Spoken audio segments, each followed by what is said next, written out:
Kaixo Eugeni. Ondo, zu? Ondo ere bai. Nire bai, gainera aspaldi danik, geneukan hitzartua eta gauza bat dala eta bestea ezin izan dugu baina arte, osake. Baina batzu nire irakaslea izan zera. Bai, edo behintzat saiatu nintzen, ez? Saiatu nintzen hor zinelekun, lehendabiziko urtean. Gero enez itzuli, ez gogo faltagatik, baina zera, bakizu, lanagatik askenian, gauza batian sartzen zera bestean, bueno, ezin izan dut, baina oso esperientzia hona izan zen, eretzako ez dakizuentzako, baina... Hoxe behin ordizikoa. Bai, hala da, ordiziarra, bueno, 9 urte arte bertan bizi izan nintzen, eta, bueno, familia, bai, gurasoak, eta, bueno, oaindikan osaba izebak eta bertan ditut. Esan ezapeko, zinegia ez zerala gidoilaria eta zuzenaria, ez? Bai, egia esan, ez dakit oso ondo nire buruan nun ikusten deten. Orduan nahiago eta gian esan zinegilea, orokorrean. Zinegilea! Bai, bueno, zinegilea momentu honetan. Inoiz ez dakizu gero ze gertatuko dan, ez? Baina, bai, bizitzak ona ekarri nau eta hortan gabiltza, ez? Moriartirekin. Baina ia da, esate dutenean edo gidoilaria zea jo. Gidoilaria ez dakit, nik pentsatzez, gidoilariek agian beste lan... Bueno, pues metodologia badakatela, beste disiplina bat, zuzendariek ere agian beste gauza batzuk dazkate, eta, bueno, guri Moriarty barruan tokatzen zaigu denetik egitea, ez? Bai, zuzendaritza, gidoilaritza, eta ekoizpena ere, bai. Ekoizpena, bueno, batez ere film laburretan, baina film luzeetan ere pixka bat, eta bai, denetik, tokatzea da. Nola eta mundu honetara? Egia esan kasualidadez izan da. Kasualidadea ez, nik uste bizitzan gauzak zerbaitegatik gertatzen dela. Eta gauza zan niri zinema betidanik asko gustatu zaidala, txikitatik. Eta ikusle bezala zine asko kontsumitzen nuen, eta baita ere zine aldizkariak, eta gustatzen zitzaidan, informatua egotea, eta... Baina sekula ez nuen pentsatu honetara profesionalki dedikatzea. Eta gauza izan zen, nik enpresaritza ikasi nun. Beraz, pentsa, ez nekan honetara edo dedikatzeko asmo gehiagirik hasiera batean. Baina bai, beti daukazun zerbait da hor, ez? Gustatuko litzaidake behintzat jakitean nola egiten dan zinea, ez? Eta astentzia igual libururen bat irakurtzen.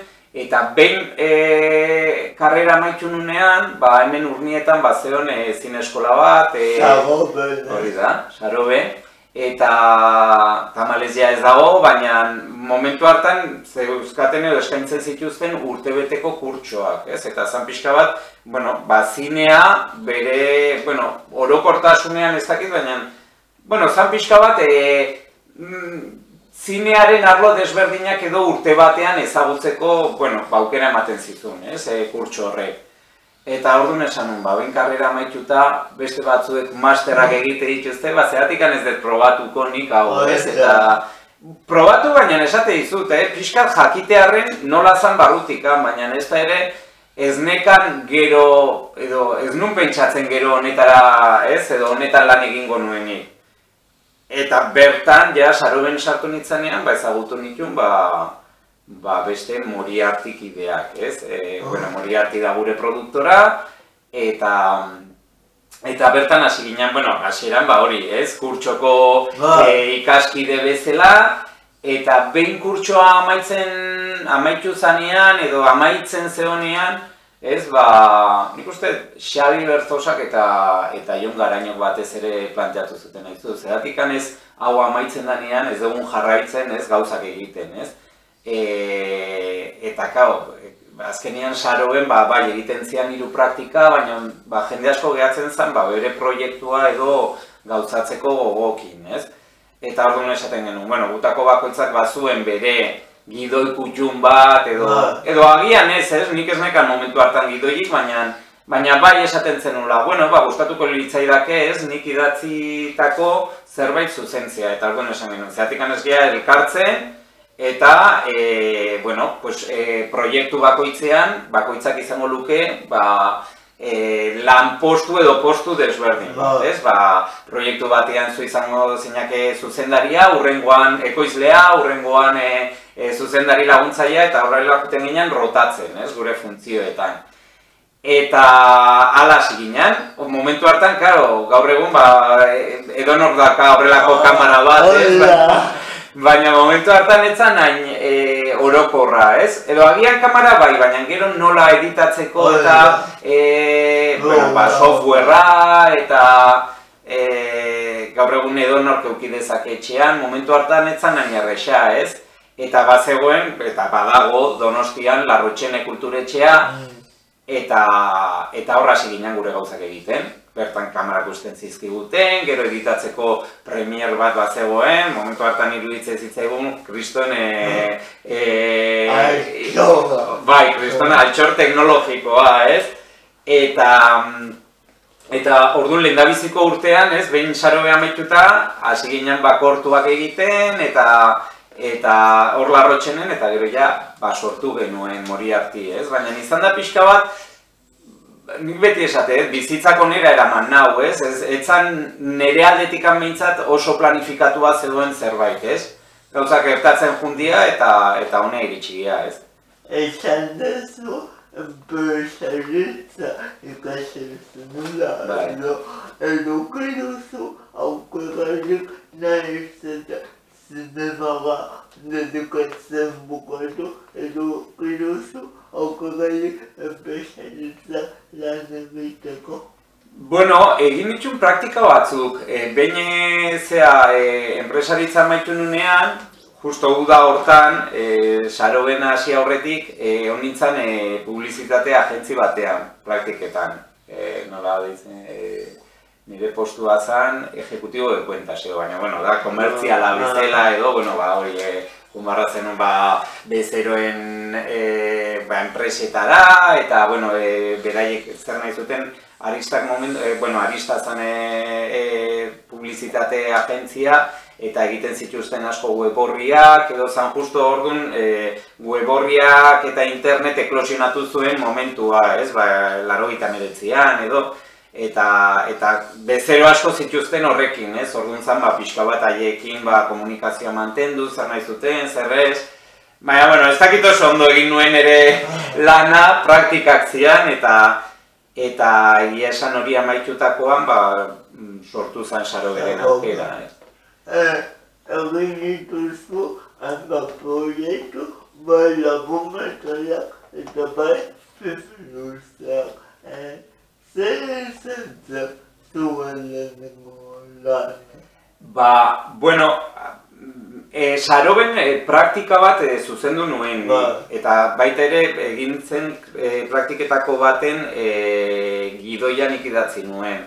Bertan nik zuzendu nuen film laburra, 16 milimetrotan zan, eta deitzen zan Compartiendo Glenda. Eta zan, gidoia Jorge Gil Munarrizek idatzi zuen, gure lankidea izan dana, eta, bueno, zan oso historio hola surrealista, baina ez dakit kontatzea merezi du, baina gertatu zan, hor, lehendabiziko gauza zan egiten genuna, zinean zan, gaur egun, bideon grabatzen zunean, zuk segituan monitorian ikusten duzu, ea ondo argistatzen aizean, ez, eta barrez. Baina momentu hartan, 16 milimetroko kamera batekin, hori gero bidaltzen zenun laborategira, eta handikan materiala itzuli arte, etzenekien oso ondo zer zegoen edo zer grabatu zen, edo pixka bat itxu moduan grabatzen zenun, ez?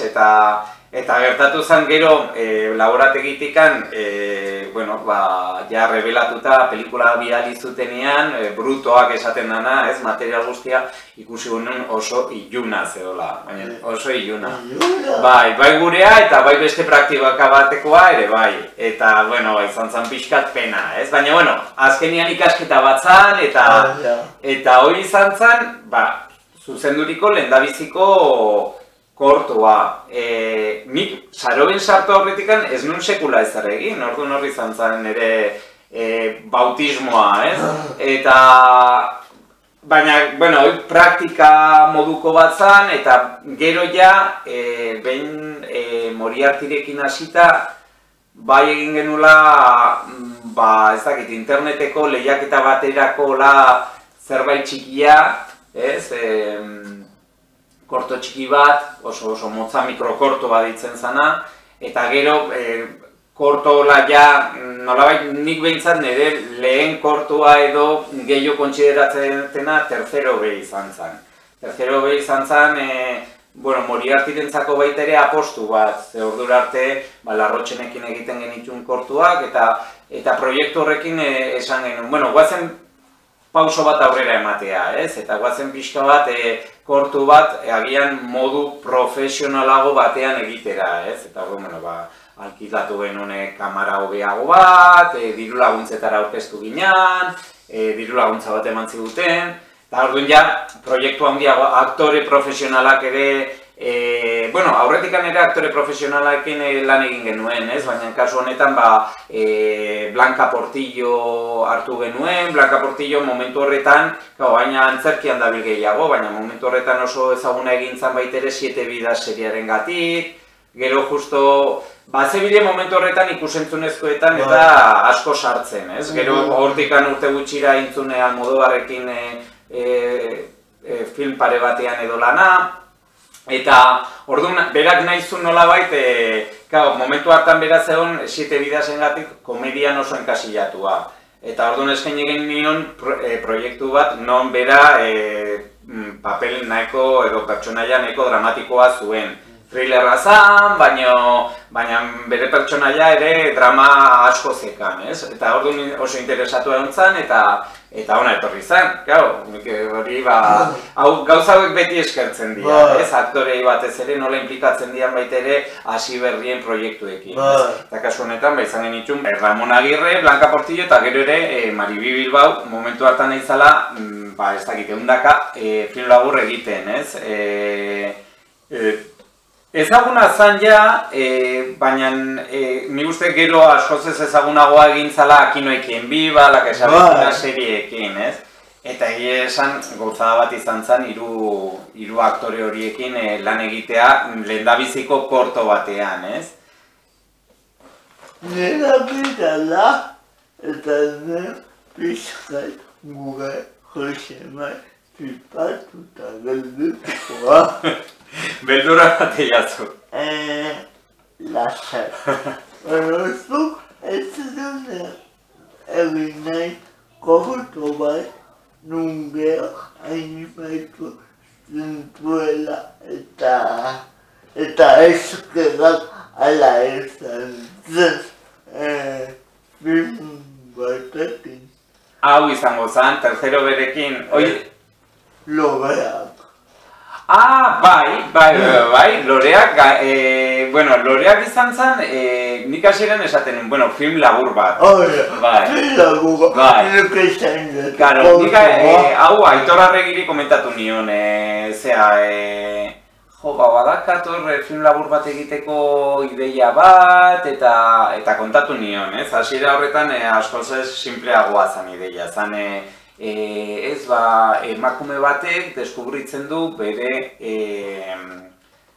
senarra edo hilden tokian, auto-istripu batean, agertzen diala loreak eta inork ez daki zeinek utzi dituen, ez? Eta horren inguruan edo historiotxo bat zeon, ez? Eta Aitorri kontatu nion eta esan zuen, eta zeatik ez film luze bat. Eta, momentu hartan iruditzen zitzaidan oso bagian eskasa zala film luze bat egiteko, baina, esan nion, zeatik ez. Eta sinitzen orduan, deitzen dena tratamendua, ez? Normalean film luze bat idazten dezunean, lehendabizi idazten dezu eskaleta, ez? Dala pixka bat, filmaren egitura edo, ez? Ze sekuentzi izango ditun, ez? Eta bakoitzaren deskriben oso motz bat, ez? Deskribapen oso motz bat, eta gero idaztezu tratamendua. Dala, pixkat gidoian da ona, gutxi gora bera, baina dialogorik gabe, ez? Eta gero ja gidoi idaztezu, orduan. Tratamendu bat idatzi nuen zeharako, Eusko Jaurlaritzarako, diru laguntzatera aurkeztu nuen, eta hartu zuten edo eman ziguten diru laguntza, orduan hori izan zen pixka bat, abia puntua, ez? Eta hortikan aurrera, gidoia idatzi zen, eta gero filma egin zen, ez? Baina bai egia da, nik hasiera batean film labur bat egin nahi nuela horrekin, eta begira, itorri esker, azkenian film luze egin zen. Espiritualitate puntu bat eduki dezake filmok. Bai, egia esan, batzuek esaten dute ere puntu transcendental bat edo, ez? Nik ez dakita enbesterako den, baina bai, egia da eta iruditzen zaite espiritualitate hori gure filmeetan, gainontzeko filmeetan ere egon daitekeela, ez? Batez ere handian, baina bai loreaken oso argia zan, ez? Eta batzuek inkluso aurkitzen diote irakurketa erlijioso bat, ez?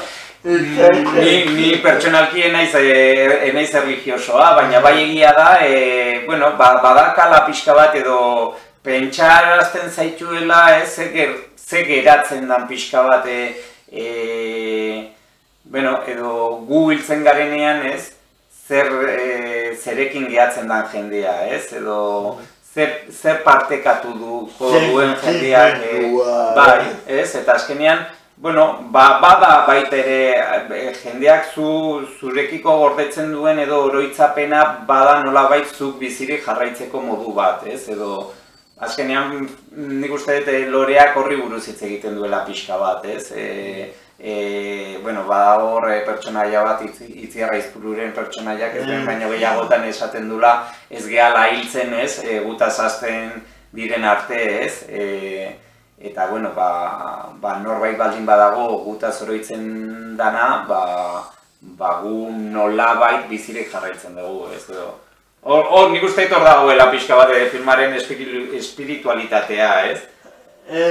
Zure ustez, historioa bera komplexua da edo simplea da? Nik esango nuke nahiko simplea dala. Gure asmoa film luze hori egiterakoan zan oso filma minimalista egitea. Hau da, elementu gutxirekin eta pertsonaia gutxirekin, baina nolabait elementu gutxi horiei ahalik eta zuku gehien ateratzen saiatu ginen, ez? Bazeuden loreak bezalako elementu bat, bazeuden beste objektu batzuk, ez? Kate bat, lokalizazioak, peajeak, gruak, zeuden elementu asko, baina bai saiatu ginela elementu horiek guztiekin nolabait osotasun bat edo osatzen. Eta orduan ez nuke esango, egia da, film honek, batzutan askotan ez dakizunen dagoen pelikula baten abiapuntua, edo ideia baten abiapuntua. Eta kasu honetan, abiapuntua trama izan zen, ez? Junginen batez ere trama osatzen, eta behin trama osatzen edo ez osatua erabat, baina osatzen zijoanean, esan genuen, baina honi buruz, nik azkenean ere buruari beti berdina galdetzei filme bat egiterakoan. Zer kontatu nahi dut, honekin, edo zeri buruz hain naiz, honen inguruan. Eta hor jaztentzea pixka bat gogoetak sartzen, ez? Filma bat azkenean nire ustez ez da trama bat bakarrikan baizik eta trama horrekin ze kontatu nahi dezun, ez? Zer dagoen atzetikan, ze mezu eman nahi dezun, ze gai jorratu nahi dezun, ez? Eta hor jaztentzea pixka bat pentsatzen hori, oroitzapenean, nola oroitzapena edo aldatzen doan denborarekin, eta nolabait gu ez gehala bakarrikan fisikoa baizik eta baita ere oroitzapena gehala, ez? Eta orduan aztentzea pixka bat horren inguruan edo, konflikto bat osatzen, ez? Eta nik ez nuke esango trama komplexua da, niretzako trama oso simplea da, baina bai gero saiatu ginela hori nolabait irakurketa desberdinekin edo aberasten. Gero, handiaren kasuan ezberdina izango zenez, zergatik handiaren pixka bat historikoki dokumentatu egin beharko zenuten. Bai, gertatzea da, Altzoko erraldoiarekin gertatzen zan etzeola ez da ere dokumentazio gehiago. Bazegoen, garai hartako egunkariak, zegoen libururen bat argitaratuta, irakurtzezu, baina egia da baitere ikusten zen itula kontraesan asko, pertsonaiaren inguruan. Eta gaina gero hitz egiten zenun jendearekin, eta ze azkenean nik uste dut Gipuzkoarrok batez ere Altzoko erraldoia, edo behintzat Gipuzkoarren zati batek oso presente daka eta oso bere sentitzen du, eta guztiok pentsatzen dugu bere historioa ondo ezagutzen dugula, baina egia da ez dagoela informazio egiaztagarri gehiagirik, edo ez zegoela momentu hartan. Orain badakite liburu bat argitaratu duela, ez dakit ze puntutaino argituko ditun gauza batzuk, baina momentu hartan bai konturatzen ginela, gero ere bere bilizan Ingalaterran, Frantzian, eta Madriden, eta garaiko egunkariak irakurtzen zenituenean, informazio kontraesanak zeuden ematen zuten informazioan, Gauza da, azkenean Altzoko erraldoia baita ere famatu egiten dela, saldu behar duelako bere altuera, eta orduan askotan esageraziora jotzen zen, Baina ja, garai hartan bertan, ez dakit zenbat neurtzen ditun, esaten dute bere etxean, bazekala aizpa bat ere, bera bezala erraldoia dela, eta gauza, notizi batean irakurtzen zenun deformea omen da, beste batean irakurtzen zenun ez oso proporzionatua da. Orduan, kontraesan asko zeuden, eta orduan konturatzen zean nolabait, bera Altzoko erraldoia edo gure posizionamendua behintzat izan zen, bagenekien egia ezin genuela kontatu, egirik zeuden gauza batzuk fidagarriak zianak, adibidez, diputaziora bidaltzen zituen edo bidalizun eskutitz bat, lana eskatuz, eta, zeuden datu batzuk, Baina gero gauza asko, esatezu, hau egia da edo ez da egia, ze hor egon da, transmisio bat edo historioen transmisio bat. Eta orduan, gu azkenean gure posizionamendua izan zen esatea. Gu nolabait historio horien transmisioan, edo transmisio kate horretan beste zatitxo bat izango gea, baina hori baino ez, eta orduan, fabulaziorako daukagun joera hori, nik uste gizakiok daukagun joera hori, gurea egin genuen ere, eta hortikan sortu zen, eta baita ere, nolabait gogoeta hori edo filman sartu nahi izan genuen, amaieran filman ikusten dezuan naia, nola kontatzen duen erraldoiaren historioa, baina geroz eta handiagoa egiten du historioa, eta edo badago beste momentu bat baita ere filman, non ikusten dugun Joakin eta bere anaia Martin itzultzen diala Madridetikan, eta herriko lagunek ja idia bere historioak edo gaztetako historioak esageratzen, gogoratzen naiz ni argi bat altxatzen nula ez dakit noa, eta ikusten zenun Joakin esaten, baina hori etzan egia, edo, ez dakigu hori gertatu dan edo baina zan nolabait gogoeta bat egiteko edo nola batzuetan, behar ditugun guk ere mito batzuk, eta erraldoiak azkenean oso mitifikableak diala, Badago, zena bat niri, nahiko fuagutea eruditzen zen. Garaiaietak normala izango zen, baina humanitatea betiko nahi asko gustatzen zaidala humanitatea. Claro, handia joaten da, edakino hauek, enako batzak, bueno, Espainiako erreginaren gara, eta erreginak eskatzen dira biluzteko. Eta nire, bestea, luditu zitzela, aprobetxagarria eta nahiko berekoia. Erregina. Bengatetik ez. Bai, hori adibidez ez da erreala. Ez, bueno, egia da Miguel Joaquin Elizegi, zoko erraldoia, erreginarekin egon zala, Isabel erreginarekin egon zala. Baina gero hasten zea pentsatzen, bueno, baina nola izango da... Ba hori ez, nola izango da... Historia, Bai, hor bai asmatu egin genuela historio hau. Zeatikan horrela, bueno, alde batetik gino bat egin nahi genion historiari, badakizu esaten dela Isabel erregina deitzen zaio ere bai la reina ninfomana.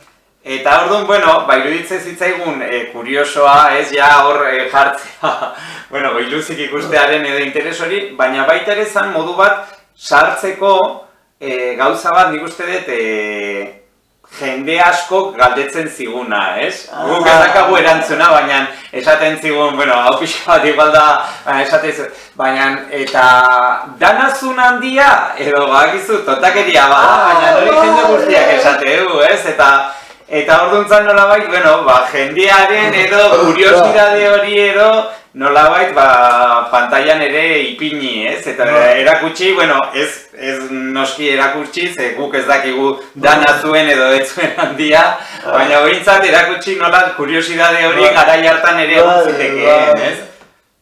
Jo, ikusteko nola alako elkarrizketetan gauzak nola lotu dezakegun, eta gauzak aurrituen. Erabat. Egualakago ideologia bat, eta, bueno, zuekin, benetazkoa, ulertzen dugu, ez?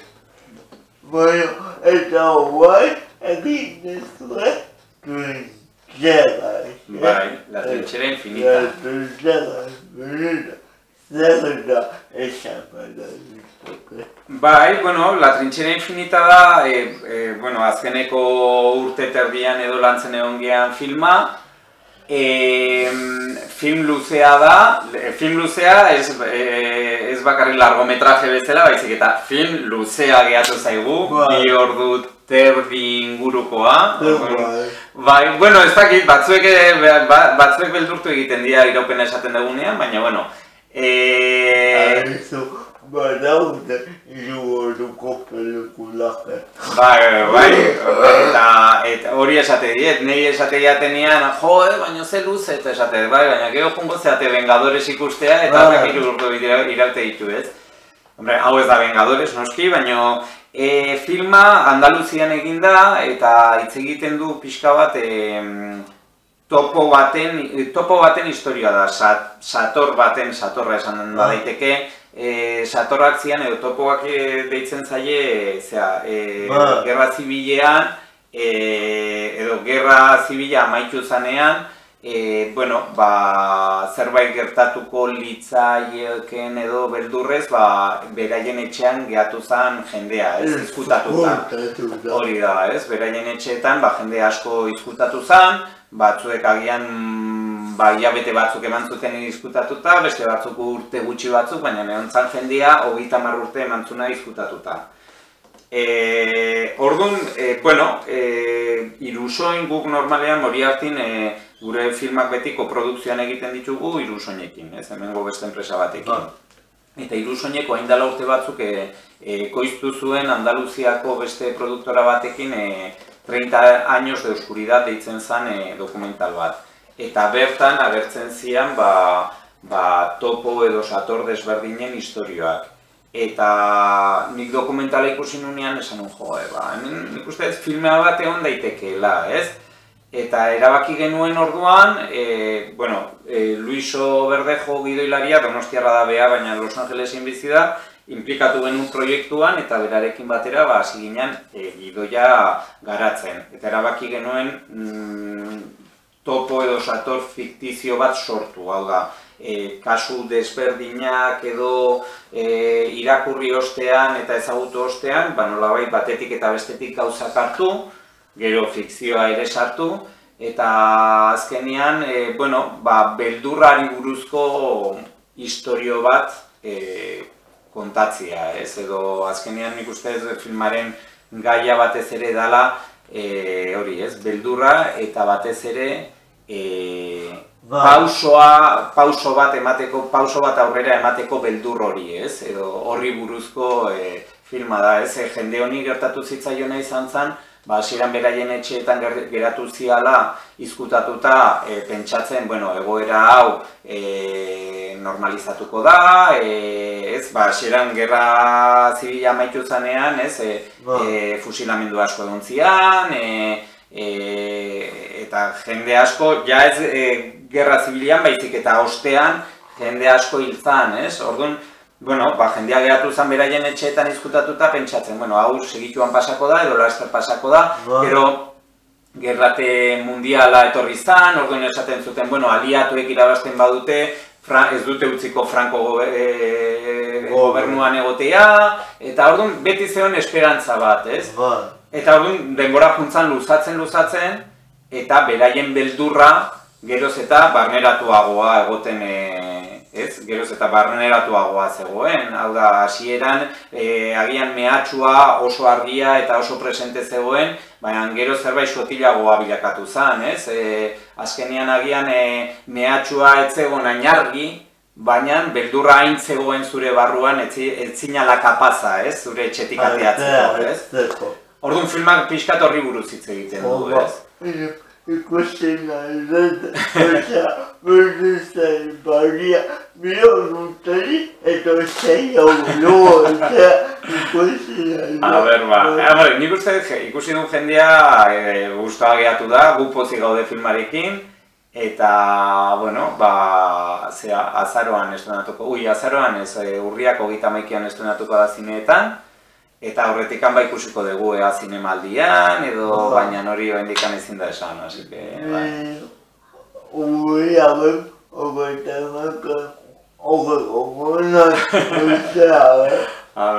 Bueno, bajo ese mar, mira, eskerrik asko zuri. Eskerrik asko zuri, netzako gorea, osea que... Miratuko diago, musu Bai, noski. Musu bat. Agur!